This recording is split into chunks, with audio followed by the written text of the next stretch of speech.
Hi, my people. This matter between Senator Natasha and the Senate President Godswill Akpabio. Now the truth is finally out. Senator Natasha just go TVC News, National Tele, to explain the reason why Godswill Akpabio always tackling her all the time, or more especially when she wants to raise a motion. Anytime she want raise motion, Godswill Akpabio go tackle am. Anytime she want do this one, Godswill Akpabio go tackle am. So now she come out just speak out now. See the reason why this thing they be like that one. Okay, now make una lis ten to wetin she need to talk. Una hear am. It all started on the 8th of December, 2023, which was a day before his birthday and my birthday. We are birthday mates. We were all in Akwa Ibom because he had a big fanfare in the stadium.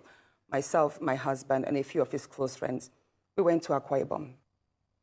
And at first, we were at Ikot Ekpene. We were in his house in Ikot Ekpene. Then we all moved to his house in Uyo, which was about 8 p.m. And he held my hand and said he wanted to show me around his house. My husband was walking behind us, just three of us. We're walking around from room to room. He showed me the beautiful interior. This was done by this, by that, this designer here, he bought this from us. Like, oh, it's beautiful. And then I noticed that he hastened his pace while still holding my hand. And my husband was behind, still on his phone, but he was catching up whenever he could. And then he got to this particular sitting room, and he said, "Do you like my house?" I said, "Of course, sir. Every room, beautiful, nice interior, quality taste." He said, "Now that you're a senator, I'm going to create a time for us to come spend quality moments here. You will enjoy it."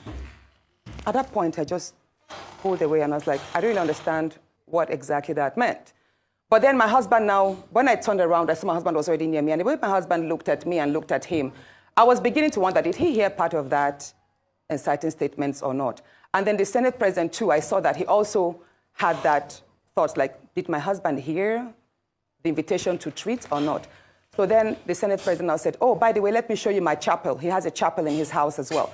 So while we were going to the chapel, we walked in silence and all.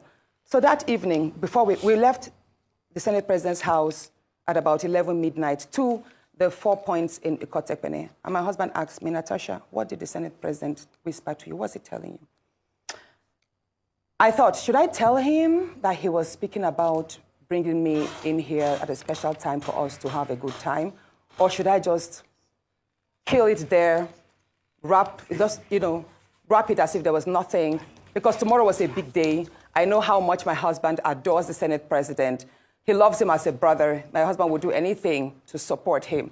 So I told my husband, nothing. I can't remember what I created, but I just gave him some words to manage, to mask what was said. When we laid in bed, I laid to my right, and my husband wrapped his arms around me, and he said, "My love, you can't tell me anything. What did the Senate President tell you?" Again, I was like, "Don't you believe me?" I said, "Nothing. Nothing. Moreover, it's my birthday in a few minutes. Let's just be happy."